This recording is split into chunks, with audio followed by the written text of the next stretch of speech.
Masu iya magana na cewa ranar wanka ba ɓoye cibi.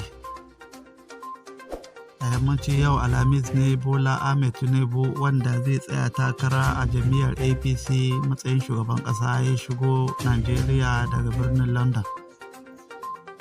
Bayan jita-jita da aikata yaɗawa a kafar sadarwa ta social media akan rashin lafiyarsa. Insha Allah ana sa rai 10 ga watan nan ran Litinin zai kaddamar da kamfen nasa, sai ku danna mana subscribe don yadda lamarin zai gudana.